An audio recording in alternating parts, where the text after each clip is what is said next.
चलिए शुरू करते हैं। आप देख रहे हैं हमारा गणित का चैनल। मैं हूं विजय दिवाकर और आप देख रहे हैं हमारा यूट्यूब चैनल विजय दिवाकर। हम लेकर के आए हैं आपको अध्याय तीसरा, कक्षा 10वीं गणित, प्रश्नावली तीसरा के प्रश्न तीसरा का सवाल।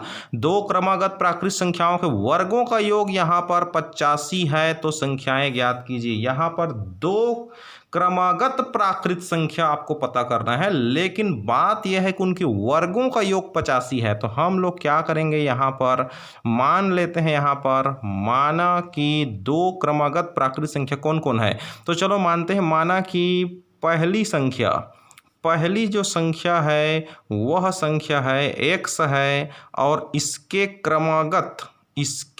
क्रमागत माने क्रम से इसके क्रमागत दूसरा जो प्राकृत संख्या है वो इसके बाद आएगा, मतलब एक जोड़ने पर आएगा। जैसे कि लिए पहला संख्या 6 है तो दूसरा 7 होगा। 6 के बाद अगर क्रमागत की बात करें तो 6 के बाद 7 आएगा। 7 कैसे में आएगा? 6 में एक जोड़ने से आएगा। पहला मान लीजिए 5 है तो दूसरा वाला संख्या 6 होना चाहिए, क्योंकि 5 के बाद जो क्रमागत है वो 6 ही है। 5 के बाद जस्ट 6 आती है। तो पहली संख्या x है तो दूसरा संख्या जानने के लिए x में क्या करना पड़ेगा, 1 को जोड़ना पड़ेगा। 1 से धन 1 हो जाएगा। यहाँ पर दे रखा है वर्गों का योग 85 है। यहाँ पर स्पष्ट हम लिख रहे हैं वर्गों का जो योग है वो है 85। मतलब कुल मिलाकर के पहली संख्या के वर्ग कर दीजिए और दूसरा संख्या का भी वर्ग कर दीजिए और जोड़ दीजिए तो मिल जाएगा आपको 85। ऐसा प्रश्न कहता है, पहली संख्या का वर्ग और धन दूसरी संख्या का वर्ग बराबर 85 हो जाएगा। तो यहाँ पर आप ध्यान दीजिए, इसको x का वर्ग हो गया ये, फिर a धन b पूरे का वर्ग, a धन b पूरे के वर्ग से हम तोड़ेंगे इसको तो x का वर्ग हो जाएगा। फिर उसके बाद ये 2x हो जाएगा। फिर उसके बाद हो जाएगा धन का 1, a वर्ग धन 2ab धन का 1 बराबर 85 हो जाएगा। अब ये दोनों को हम सॉल्व करते हैं, x वर्ग और x वर्ग, ये हो जाएगा 2x की स्क्वायर और प्लस का हो जाएगा 2x और धन का 1 बराबर ये हो जाएगा 85। आप अभी हमारा ऑनलाइन क्लास देख रहे होंगे कि किस तरह से हम सॉल्व करते हैं। जो प्यारे बच्चे हमारे इस ऑनलाइन क्लास में जुड़े हुए हैं उन सभी का स्वागत है। अब इसको कैसे हल करेंगे मैं आपको बता रहा हूं। तो अगर हमारा यूट्यूब चैनल अगर आप लोग के पास जाता है तो बिल्कुल हमारे यूट्यूब चैनल को सब्सक्राइब कीजिए, ताकि किसी भी प्रकार के इंपॉर्टेंट सवाल का वीडियो आपको मिल सके। या भी अगर हमारे इस यूट्यूब चैनल को देख रहे होंगे भाव्या पटेल जी अगर आप देख रहे होंगे, क्लास 10 की स्टूडेंट है हमारी भाव्या पटेल जी, आप देख रहे होंगे। इसको कैसे सॉल्व करेंगे आप बता सकते हैं। यहाँ पर भाव्या जी ध्यान दीजिए, यहाँ पर 2x का वर्ग है, फिर उसके बाद यहाँ पर 2x है। अब उसके बाद ये धन 1 हो गया। अगर 85 को आप पक्षांतर करके लेफ्ट में ले जाते हैं तो भाव्या जी ये हो जाएगा -85 इक्वल टू क्या हो जाएगा 0। अब इसको सॉल्व करना है, 2x का वर्ग धन का 2x, अब 85 में 1 घट गया तो ये हो गया -84 इक्वल टू 0। अब क्या करेंगे भाव्या जी बताइए।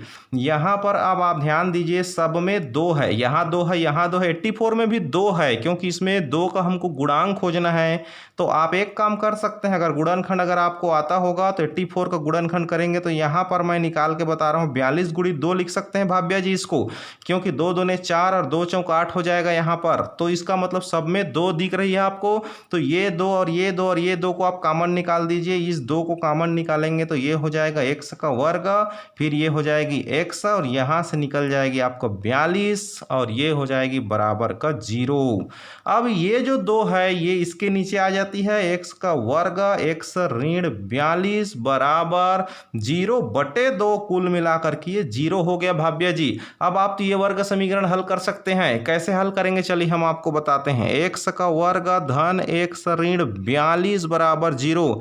ऐसे वर्ग समीकरण को हल करने का एक तरीका है, गुणनखंड विधि से आप हल कीजिए। यहाँ पर 42 का गुणा अगर हम 1 से करेंगे तो 42 एकम 42, मतलब गुणा करने पर 2 ऐसी संख्या चाहिए कि गुणा करने पर 42 आ जाए और उनको घटाने पर, क्योंकि यहाँ ऋण लगा है, घटाने पर बीच वाला नंबर आए, मतलब 1x आ जाए।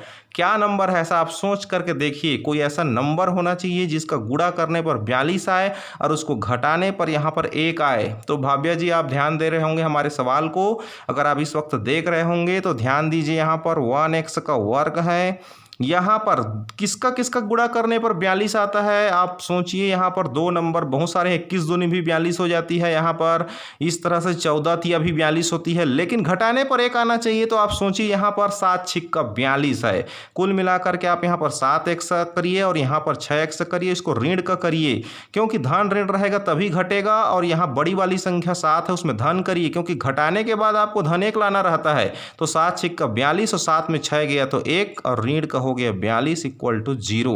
अब आप इन दोनों में से आप उभय निष्ठ निकालिए, x बाहर करिए, x धन का 7 और उसके बाद यहाँ से हो गया ऋण का 6, फिर हो गया x धन 7 बराबर 0। फिर उसके बाद हो गया ये x धन 7, ये दोनों समान होनी चाहिए। यहाँ पर स्पष्ट दिख रहा है ये दोनों ब्रैकेट समान है, हमेशा समान की स्थिति में आती है। ये दोनों ब्रैकेट को बाहर निकालिए, फिर से ये बाहर निकलेगा तो यहाँ से बच गया x, इसको कॉमन निकालेंगे तो ये बच गया ऋण का 6 इक्वल टू 0 हो गया। यहाँ पर अब देखिए 2 गुणनखंड मिल गए यहाँ पर। अब इसको अगर हम लेते हैं x धन 7 बराबर 0 तो x बराबर ऋण 7 आएगा। हमको यहाँ पर नकारात्मक संख्या नहीं लेना है, तो यहाँ पर क्या करेंगे, x ऋण 6 बराबर 0 लेंगे तो x बराबर हो जाएगा धन का 6। ये मान्य होगा, यह मान्य होगी और यहाँ पर हमारा उत्तर मिलेगा पहली संख्या x है। अतः उत्तर बराबर हम लिखेंगे पहला जो संख्या है, पहला नंबर वो हमारा मिल करके आ रही है। यहाँ पर पहला संख्या x बराबर हो गया 6। अब दूसरा जो संख्या है वो दूसरा संख्या हमने क्या माना है, x + 1 माना है। तो x + 1 में 6 धन 1 करेंगे तो ये हो जाएगी 7। अगर आप उत्तर की जांच भी करना चाहेंगे तो यहाँ पर कर सकते हैं। आप कैसे उत्तर की जांच करेंगे मैं बता रहा हूँ।